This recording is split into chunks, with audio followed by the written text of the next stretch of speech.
And that's what I really love about Turbine Capital is they really prioritize the educational piece and getting pilots who understand that, hey, there you don't have to completely rely on flying a max schedule every month. And I was like, well, I want to buy a rental house, and I didn't really have that great of mentors on how to get it done. I need to do something else. I need to have some other source of income. I saw growing up and then just again graduating in 2001 that there are definite issues with the aviation industry. I don't want to fly. I don't want to join the Air Force because I don't want to get stuck, quote unquote, flying a certain type of airframe just because that's not what they wanted. And you see the sacrifice that these young kids are making. They're out there on the ground. They're in the heat. They've been out there for days, and now they're getting stuck in an ambush. Your main job is protecting the 18-year-old with a rifle on the ground, and especially in wars like in Afghanistan. And they definitely don't need to know all the details of a deployment, but I would absolutely want to share it with them as they grow older, because I think it is very important for them to hear. Obviously the PTSD is definitely in the limelight right now with the amount of veterans that we've had. We do lose quite a few guys in the Air National Guard because it is very hard to hire somebody off the street into that position, and because you still have to compete for it. Like you said, it is a secret. It's the best kept secret out there, is joining a guard unit. And I remember even in Air Force flight training, people are like, wait, what? You're gonna go fly an F-16 after this? So I just was able to get hired there, and been flying A-10s in Boise ever since 2010, which has been a great time. And while I've been doing that, I've been flying at the airlines and of course juggling the real estate stuff too. The big advantage there is you can fly for the Air National Guard while at the same time fly another job. The only real difference is when you get hired at an Air National Guard unit, you know exactly where you're going to go because that guard unit hired you. You go through Air Force training, pilot training, alongside, so it's Guard, Reserve, and active duty all go through the same training.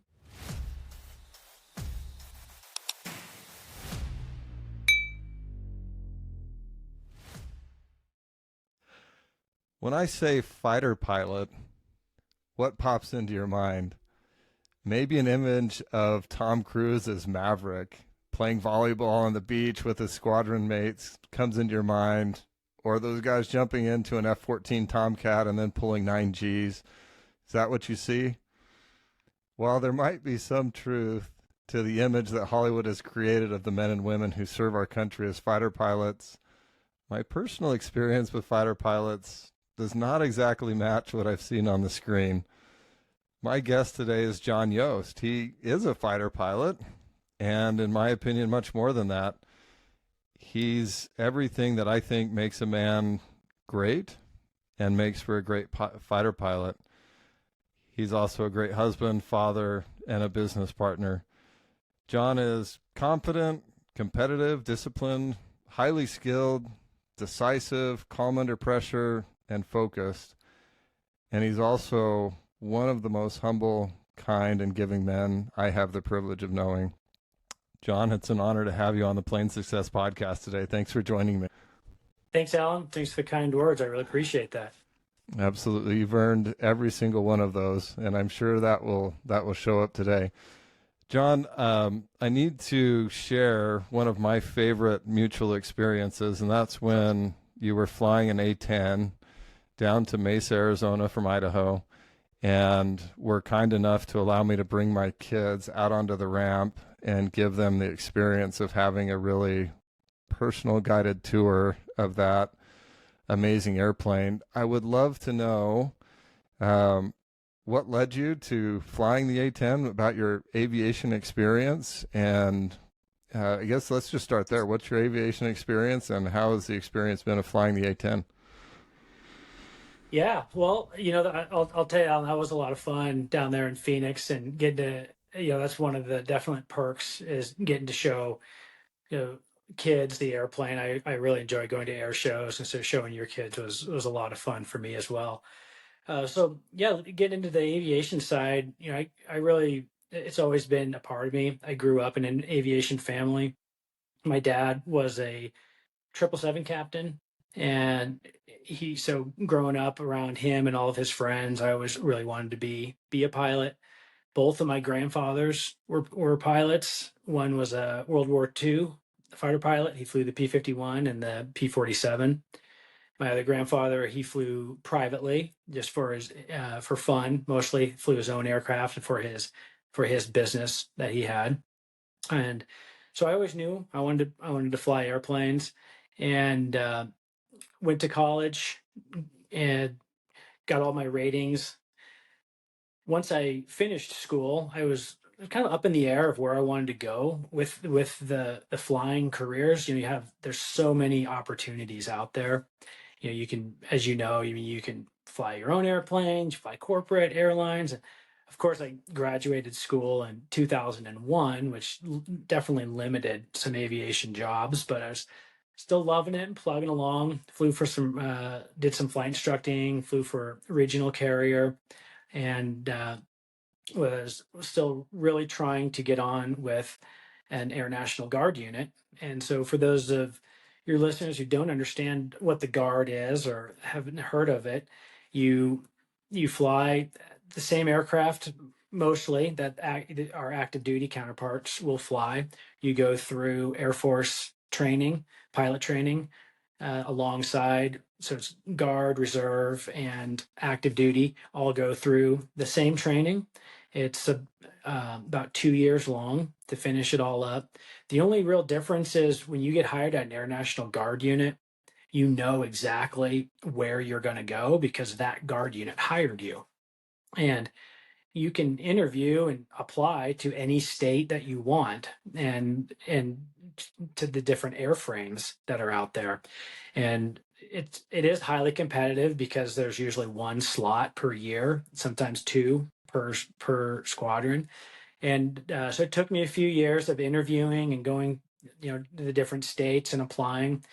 But the reason I really want to go after the Air National Guard is the big advantage there is you can fly for the Air National Guard while at the same time fly another job. So you can fly for the airlines or you could fly corporate. Where in the active duty, they don't allow that. You need to be there full time. So I was fortunate enough to be hired on originally at Fort Wayne, Indiana, and to fly the F-16. And so I went to training, flew the Viper, had a great time. And while I was uh, back in Fort Wayne, after that 2 years of training, they they told us, well, hey, Congress has decided to switch the airplane that we have here at Fort Wayne. We're going to go from the F-16 to the A-10, and I was obviously very excited about that because I've always wanted to fly the Warthog. So I went back down to training and to transition. And that was about 6 months of training on that. And once I finished there, I needed, I was going to do additional training up here in Boise, Idaho, on flying the A-10. And when I got to Boise, I really fell in love with it and decided to just stay. And Boise has the Idaho Air National Guard has a great reputation, and it's a great squadron in Boise. And so I just was able to get hired there, and have been flying A-10s in Boise ever since 2010, which has been a great time. And while I've been doing that, I've been flying at the airlines and, of course, juggling the real estate stuff too. Now, John, how did you know that that was a good option, the Air National Guard? Because I feel like there's probably a lot of kids right now. My son is one of them going through flight training who they see, I can go to the airline, or maybe I can go to maybe a cargo airline, or you're flying private jets or something like that. Was that conversations with your dad and grandparents, or how did that option become apparent to you?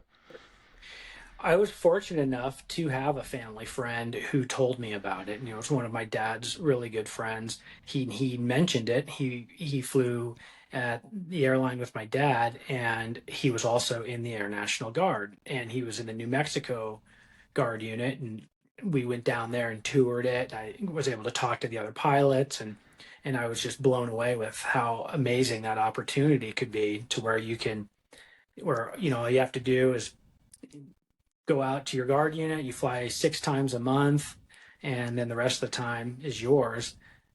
Obviously, other than the times where you have to deploy, during wartime. But so that, so I was like, well, that's the best of both worlds, and it really is. And it's, like you said, it is a secret. It's a best kept secret out there, is joining a guard unit. And I remember even in Air Force flight training, people are like, wait, what? You're gonna go fly an F-16 after this? Yep, I know I am, in Fort Wayne, Indiana, because they hired me.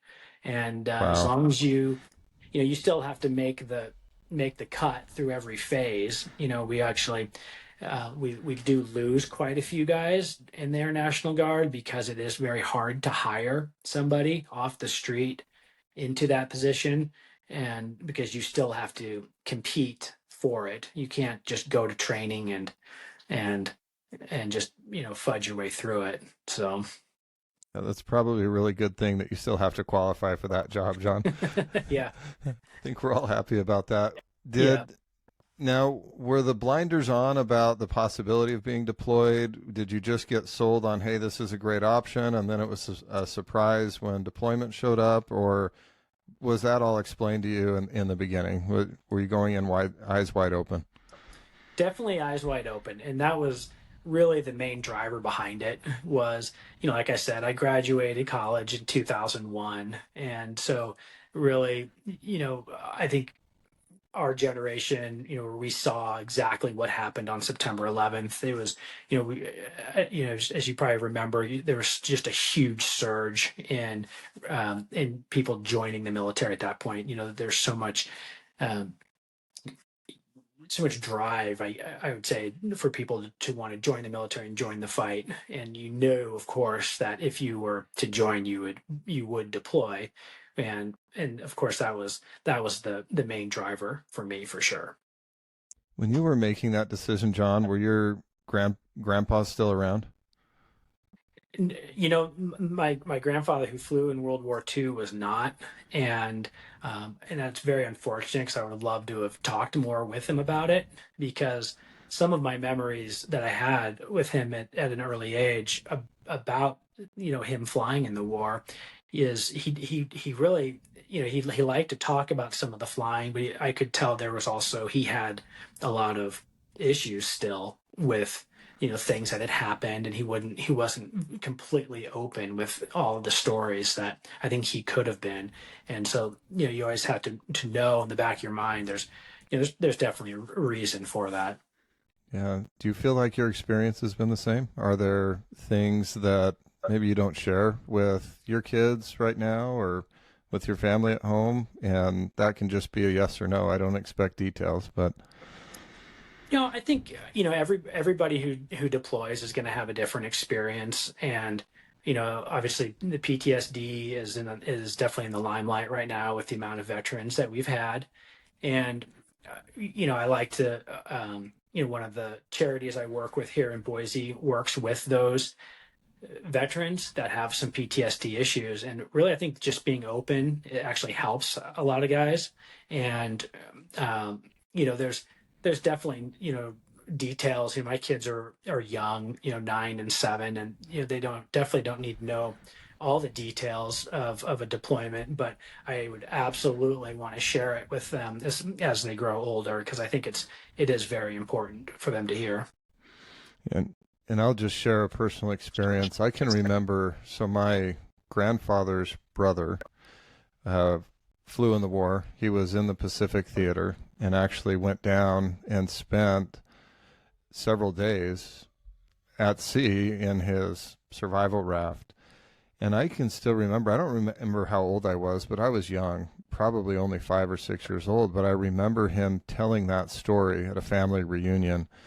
And what I remember most about that is him recounting when the seaplane came and landed next to him, and they pulled him out of the ocean, and him just breaking down at the emotion of that experience and his gratitude for the airman that had come and saved him.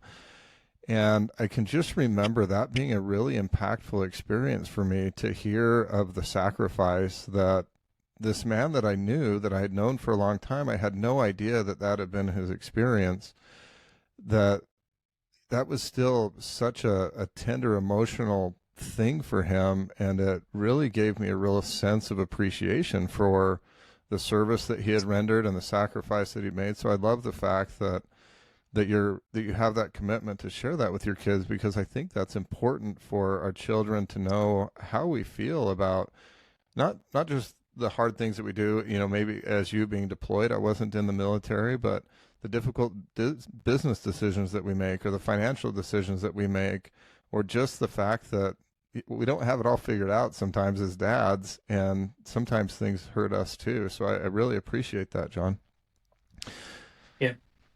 Yeah, and What? one thing about that too is obviously we have a different perspective when we're flying in the air, and it's especially as an A-10 pilot, your main job is protecting the 18-year-old with a rifle on the ground, and especially in wars like in Afghanistan, where there's a lot of pride behind that, and there's a lot of, and you see the sacrifice that these young kids are making. They're out there on the ground, they're in the heat, they've been out there for days, and now they're getting stuck in an ambush. And we call it a TIC, or troops in contact, where you'll get a call over the radio and they'll say, hog 1-1, you need to proceed to these coordinates, there's troops in contact.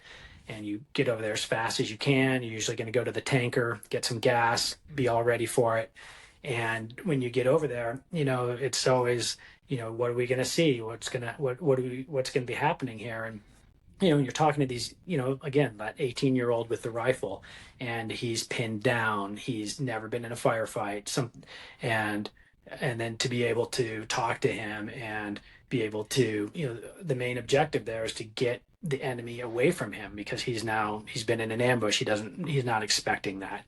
And so for us, again, as A-10 pilots, we have that different perspective. We're not that 18-year-old who's being ambushed. And so, so back to like bringing the stories, I think for us, we can put a different perspective on it, to where we can really tell the story of what the things we saw for that 18-year-old, because we can see it and be like, hey, yeah, I can totally understand how, a young kid like this is struggling now as he comes back, and, because we see it firsthand. So I think it is important for, for for especially an A-10 pilot who sees what's happening down there, to be able to help those back from the war. Have you had that experience, Jon, of having conversations, and maybe it wasn't somebody that necessarily where you were the pilot intervening, but with ground troops that were rescued by the work of the A-10 pilots like you? Yeah, quite often. When especially, we talked about earlier how gratifying it is going into an air show with an A-10, because everybody loves to talk about the A-10. That's just one of the crowd favorites. But you also hear a lot of stories of troops from Iraq, Afghanistan, all telling about, hey, A-10s saved my butt. A-10s have rolled in, and then so that always feels really good.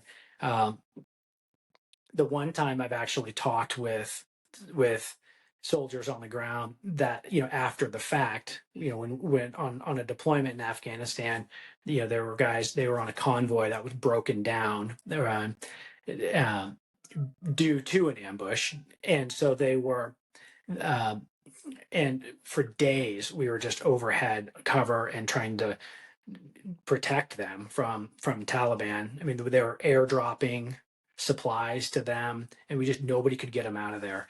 And we went and visited them, a week later, once they were finally able to get back to the base, and we all went over there and talked to them in the hospital. And there were some fatalities in that one. There was a lot of injuries, and so and to hear, just to hear the perspective from their side is pretty amazing. That's awesome, Jon. How, in the moment, how did that feel to be receiving that? I mean, I think sometimes it's easier to give gratitude than it is to receive it. Um, how was that in that moment? Was it just like, hey, I was just doing my job, or did that, what kind of lasting impact have those experiences had on you? It's definitely a lasting impact, and I mean, yes, that is the job of A10s, right? Is to do that, and we're very proud of that fact. But it's going to give you a lasting impact when you talk with individuals like that, and um, and it gives you a different perspective for sure of when when I talk to troops now and you see how they are, and coming back from the war and seeing like, oh yeah, everything that they could have been a part of. It really it's just a perspective for sure. If one of your kids wanted to follow in your footsteps and become a pilot, maybe go into the Guard or into the Air Force, or what kind of advice would you give them from your experience?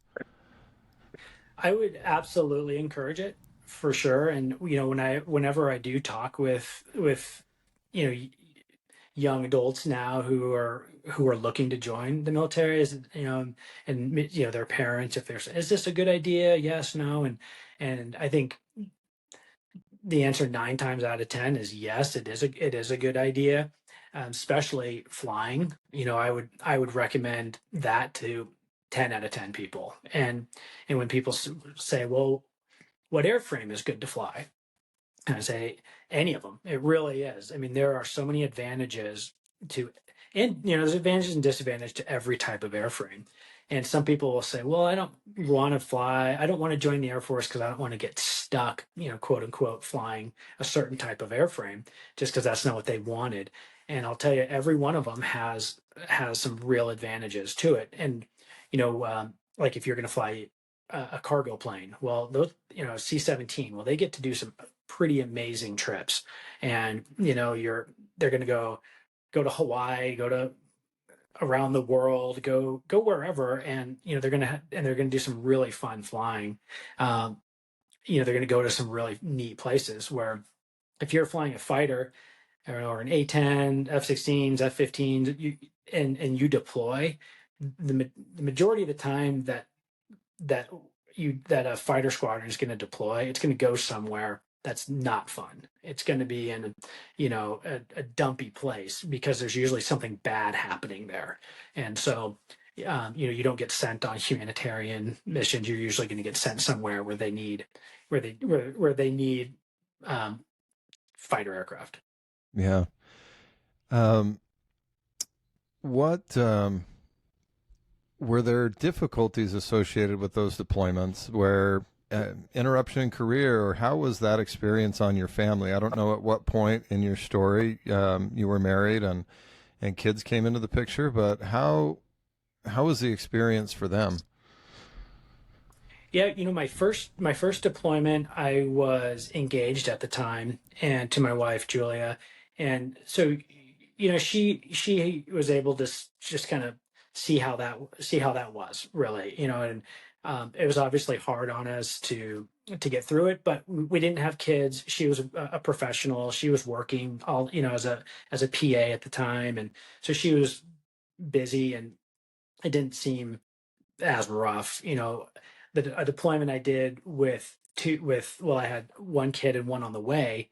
That was a lot tougher for sure. I knew my wife now is home pregnant. We've got a young toddler, and that was tough for sure. So with her being pregnant, you have a toddler. Were you more concerned about the battle she was going to be fighting at home while you were gone, or was she more concerned about what you would be doing during the deployment? I think it was the battle she was having to deal with back here. It was just anything, as as anybody knows, when they leave town on a trip, a vacation, away from away from their spouse. It seems like things always break or things always happen. And I mean, we had it all, including I mean, we live right in the foothills here in Boise, and a forest fire came with right into our Oh backyard, gosh. and so there was a lot for sure. I can only imagine. Uh, John, was there anything during your combat experience that was maybe I'd like to see both extremes, particularly gratifying, but also maybe there was an experience that was terrifying where maybe it was the weather conditions, maybe it was a combat situation, or maybe it was just disgusting food in the mess hall. I don't know, but I would love to hear both of those ends of your experience there. Yeah, definitely the gratifying it would be the stories I already told of helping the troops on the ground. That's just hands down as an A-10 pilot, the greatest thing ever is when you show up, and even sometimes all it takes is doing we call it a show of force. So you just fly really low right over wherever this incident is happening. And a lot of times that's enough to break contact, and that's what we really want is break contact, let the good guys kind of gather their stuff, take a deep breath, and they can then leave or re-engage whatever it is that they're going to do. um, However, a lot of times too we have to slowly um, keep upping the ante on what we're bringing to that fight to have the good guys be able to be um, not engaged by the enemy. So and that's when the wonders of the A-10 show up, with the big giant Gatling gun, the array of bombs and everything like that. So that's obviously the most gratifying. Um, and then just the living conditions in general. Afghanistan's always, it's kind of crazy because we've been at some of these bases since that like 2002 2003, whenever we really you know um, rose the flag in a lot of these bases, but they're still they're just complete dumps, because they're really made to be temporary. And so you're sleeping in like Connex buildings, and a lot of guys are in tents, even though they could have built Nellis Air Force Base in that time over there. But all that stuff that doesn't really, that didn't bother me too much. But um, some of the deployments too, we go to some nicer, more established bases, and that makes it definitely better with better food. In terms of flying, though, on the scary side, you're when you're in combat, you're going to be pushing yourself for sure. You're going to be doing things that you haven't done in training. You're going to do things, just because a lot of times you really need to get this done just to get the mission complete. And one thing that really stands out is the way we push it with um, pushing your limits with weather. Sometimes, one flight that definitely stands out.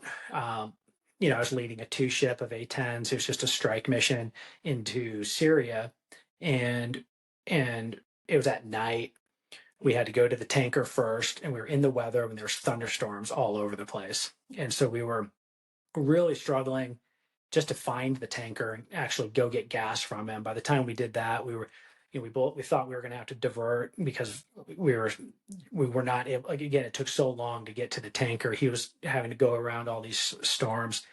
By the time we top off on fuel and we press to the target area, we realized that there is just a massive wall of storms between us and where we needed to go. And normally, obviously, in a training scenario, like, nope, let's turn around and go home. Well, you want to have an effective mission, so we're pressing forward, trying to see if we can get through the storm. And both me and my wingman end up, right in the middle of this thunderstorm. We're both struck by lightning, and the bright flashes, in a cockpit, all glass, and so it's extreme. You're constantly your eyes are adjusting, taking the night vision goggles. We just totally ditched them off because they weren't helping at all. And when you're struck by lightning and you're sitting there wondering, okay, what's going to happen to this A-10 that is loaded with bombs with electric fuses? And so, it's not really tested. And so so we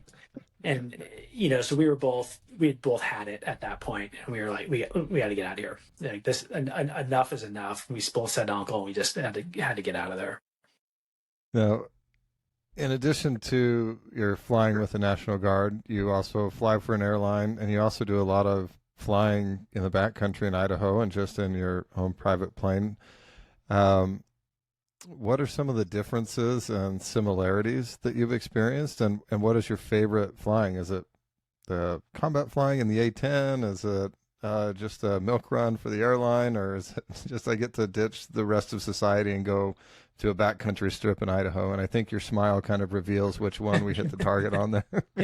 Yeah, the latter, by 1,000%. Being in my Cessna, the 206, flying into Idaho backcountry is by far the greatest flying, and in my opinion. I just love getting into the mountains, taking my family up camping, and we get up in the mornings, you take off from these little dirt strips, fly around, go to some other strips. Just being away from everybody is by far the greatest flying that I've ever done, and I enjoy that the most. Not to not to say I don't enjoy the other flying as well. There's a lot of it feels good to do a really long haul flight on a 777, and self of accomplishment of, hey, this is pretty cool. We were able to get this plane flew at 7,000 miles, and we're able to get 350 people all the way into San Francisco from Melbourne. And so I still really enjoy that as well. It's awesome. Is there a really memorable experience flying with your family into the backcountry or by yourself that just stands out? I haven't done any backcountry flying. That's still on I need to check it off the list. And so I'm really curious to know if there's just something that stands out as being a great flight and what made it that way. Yeah, well, so to put a little context behind it for the folks who don't really understand or haven't heard much about Idaho flying, we're very fortunate here because we have more dirt and backcountry strips than anywhere other than Alaska. So in the lower 48, there's so many airstrips. And part of that is due to we have the Frank Church Wilderness area. And in the Frank Church Wilderness, you're not allowed to have any roads. There's no motorized anything. You can't even have a chainsaw. They even consider a mountain bike, I wouldn't call it motorized, but they're still not allowed. And but there is a little loophole or clause in there that says that you are allowed to have small airplanes. And there's some of these just amazing little airstrips in there. And so to have that privilege to be able to fly into some of those areas so that's when I say when you're getting away from people, I mean, you're really getting away because there's no roads back there. And so it's so quiet and it's very peaceful. And, so to your question of memorable flights, when we took my family up to an airstrip. It's called Johnson Creek. It's one of my favorites, and it's kind of a fun one to hub out of, and because it's just on the outside of the wilderness area, so it's a grass strip, and you just camp right along the side of it, and but you can also run right into a little mining town called Yellow Pine if you need to grab some supplies. And then in the mornings, you just get up early when the temperatures are still low, and no wind. And my son and I jump in the plane, and he was like, he was like 7 or 8 at the time, and we just hop into some of these backcountry strips where there's nobody in there, hang out, go fishing, take off again, go back into Johnson Creek, and we did that for a few days, and that's now one of our annual trips. For sure, is to get up there. That sounds amazing. When I get my boys up there and do that with you sometime, Jon. Absolutely. So you started shifting away from aviation a little bit into the rest of your life. You started investing in 2005, and I don't know at that point, were you in the Guard? Were you flying for the airlines? What else was going on? And did you have in the aviation side? It sounds like you had a lot of family influence. What was the guidance that got you into investing? Because there's a lot of career military men and women who, my grandpa was one of them, went through his whole career and, he put money in the stock market or did other things, but it wasn't investing in real estate. So I didn't learn that from my family. How did that happen? It was it was definitely something I'd always been looking at for, that you needed some way to supplement being a pilot. It can be a great career for sure. However, I saw growing up the and then just again graduating in 2001 that there are definite issues with the aviation industry. And when I was a kid, my dad, he they went on strike. And so it was okay, now he's on strike, he's not working. And he was always a very savvy investor. And so he went and got a Series 7 and became a stockbroker in the meantime, not knowing how long that strike was gonna last. And it lasted a couple years. And so he um, just pressed on as a stockbroker during that time. And then once the strike was over, he was back flying again. And well, he continued to do both jobs. And I was able to see that, at an early age, that yeah, you can do both of these jobs. You can be an airline pilot and you can do some other type of investing as well.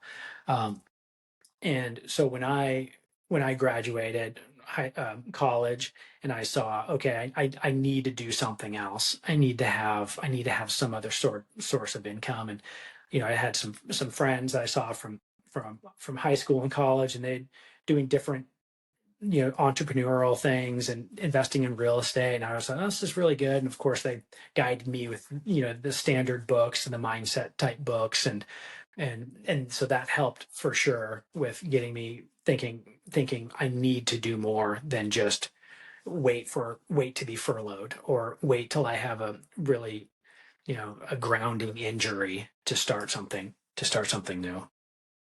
So tell me about the first property that you bought. How scary was that to do, and how long did it take you to make that decision? Why did you decide on that one? Walk me through that experience. Yeah, so in 2005, I'd just been hired by a guard unit. I hadn't gone to training yet, and I was living in Houston, Texas, flying for a regional airline at the time, just kind of plugging away, getting my flight hours. And a regional pilot, they don't make very much money, um, and so here I am. I was like 24 or something at the time, and I was like, well, I want to buy a rental house, and I didn't really have that great of mentors on how to get it done. But there were a couple other pilots that I knew who were doing the same thing, so I was able to talk to them and figure out kind of the best way to do it. And during that time, you didn't really need that much money to buy a property. I was able to purchase it with 100% financing, and so it was a small single family home, and bought it for $120,000. Was able to get somebody in there pretty much right away, and in there as a renter, and very naive on how to go about everything, and just kind of a trial by fire, which worked out fine with the small rental. The only thing that I didn't realize is thinking about the reserves part of it. And when you have one air conditioning unit go out, that's going to eat up about 2 years worth of any profits you made from rent. So little lessons like that for sure. However, I also saw that there's definitely room to expand, even just that with that one home, and seeing how to manage it, how that whole process of buying it. Yeah. So I'm going to fast forward almost 20 years to today. Where are you at today in your investing journey? What are you investing in? Do you have two or three houses? What's that portfolio look like now? Yeah, so I've currently have 12 properties with that. It's just owned just my wife and I. That's without any partners. the majority of those are going to be small multifamily, like fourplexes, some triplexes, and then on the way down duplexes. And then we also have a handful of vacation rentals on the coast. We have one in the Oregon coast, two on down in Florida, and then I'm partnered as as a JV, so a joint venture on a triple net industrial building, and also on a mobile home park down in Florida.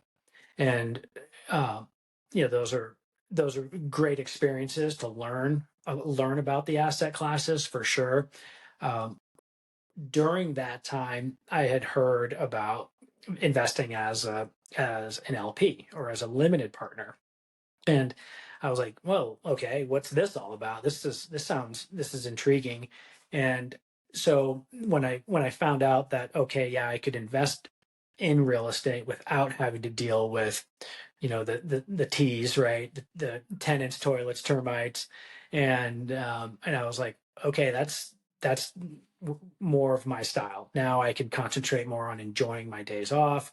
I can go fly a trip, not have to worry about it.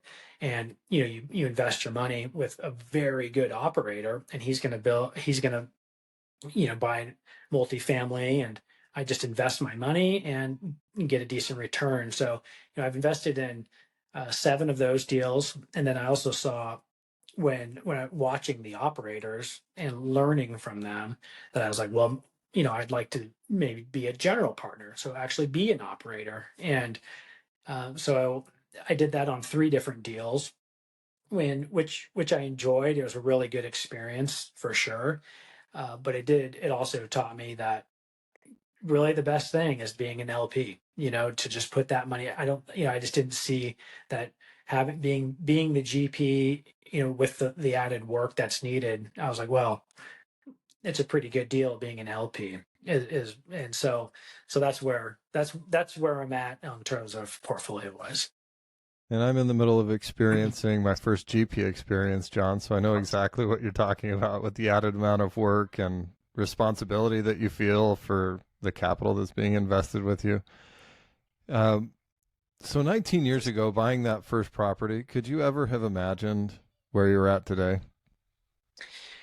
No, and it really wasn't my goal either. It was always my goal was just to supplement a W-2 income, and then slowly, just slowly buy a property. And that's really what I did. I just slowly would buy a property here and there, and with the hopes of well, this will be a great when I retire, I'll have these hopefully paid off, and that would be and everything will be great. Well, I needed, I must be a slow learner because like I said, I saw my dad go through a strike. I saw September 11th, and then seeing the financial crisis in 2008, and then it took all the way to seeing uh, the pandemic.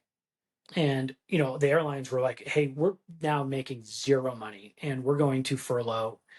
We could furlough everybody, and if we had to. And it's like, whoa, holy cow. Even after being at an airline since 2011, you can see that things are outside your control. They can happen anytime. And you always have the thought of, well, I could lose something with my health and lose my flight medical. That's always on the back of your mind. But to see something like a global pandemic, that obviously was not something that I saw. And that was one of the real reasons I was like, okay, it's time to kick it into high gear and to really figure out a way into more passive income. So what does high gear look like, John? Because to me, flying an A-10 and working at an airline and with the portfolio you have, that seems like high gear right now. So what does high gear look like for you? Because I'm Yeah, really well, interested. that's because before, like I said, I had just had buying a single family home every so often, but then really jumping in more on the LP and the GP side, and I mean, that really brings me kind of to where I'm at now too, with almost another added responsibility. But I saw that the need for financial education for pilots, because like I said, I must be, it took me four of those instances to really see the importance of investing in really alternative investments, or like a private equity type thing, something outside of your 401k. And and so when I went all in, I realized I needed mentors. I needed group of great guys around me. So I joined 3 different masterminds. That's obviously, Alan, that's how I met you, and that's the turbo accelerator for sure, is getting to know everybody. And so now, after doing all that and seeing my experiences, I want to help out my bros, right? Help out the guys in my squadron, help out the new hires that I fly with, and and let them know that the answer is not to just let your company put money into your 401k and then just grind until you're 65, flying max hours, just to hope that you have enough money in your retirement at 65. And and and so that what brought me with my job that I'm doing now with Turbine Capital. And I'm their head of investor relations, and Turbine Capital is really unique company where they pool pilots' money to find vetted investments, and then they're able to get a higher return because of that pooled money. And then also educate those pilots as well while they're investing.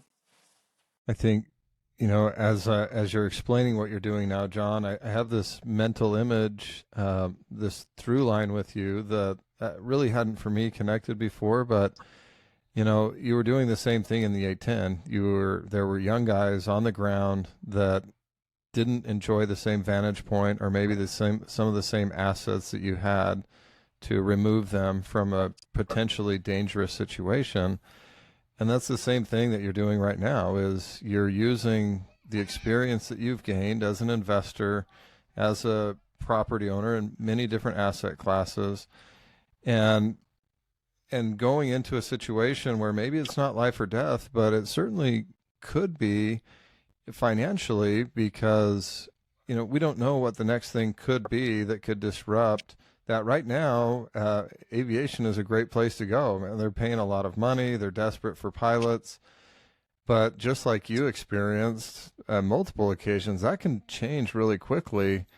And a pilot can be unemployed just as easily as anybody else in the world can. And if you haven't developed some additional assets or resources, you could really be in trouble. And that could lead to very catastrophic things for someone's family. So I love seeing this through line with you, John. Yeah, that is a good parallel there for sure. And really the important piece there, like you said, is for people to young pilots, especially right now, because the industry is so good, to get the education that's out there. And that's what I really love about Turbine Capital, is they really prioritize the educational piece, and getting pilots who understand that, hey, you don't have to completely rely on flying a max schedule every month. You can relax. You can concentrate on the things that matter the most to you, like spending time with your family or doing hobbies, and you don't have to really be a slave to the airlines. So I know for a lot of people, and maybe for a lot of pilots, the idea of investing that way is going to be new. It's not something that you're taught in school. I didn't learn anything about investing in real estate until maybe 4 or 5 years ago. And I thought, man, it sure would have been nice to know this stuff when I was 20 or 21. What a much longer runway I would have been given then. But that's now what I'm trying to do for my kids. So, typically people know, okay, I'm going to put money into the 401k and that's going to earn a return. But as you and I know, that return is on average maybe 4, 5, 6%. And then that can all be wiped out in 1 year. And maybe you can wipe out 10 years worth of earnings in 1 year. How is self-directing those funds, or maybe using those funds to invest with a GP like Turbine Capital? I know Tate, and while I don't make a lot of endorsements on this, I love what he's doing for pilots, because he is providing some stability for families, or opportunities to build wealth in a with a group of guys that I happen to love. I love aviation. And so explain, maybe educate us a little bit on some of those differences and what kind of benefit that can be for someone. For sure. So, the big benefit of being in one, you're, with a group like Turbine Capital, you're part of an organization. You're part you're part of something to where you have somebody to bounce your ideas off of. You can pick up the phone and you can say, hey, look, I'm looking at this deal. Can you help me with this a little bit? And that in itself is huge. I always think about it like, um, I guarantee you could take a smart 23-year-old and and be like, all right, I want you to go fly an A10, and here's all the YouTubes, here's all the books, here's a simulator, go through this whole course by yourself, and then go fly it. And they'd be able to do that.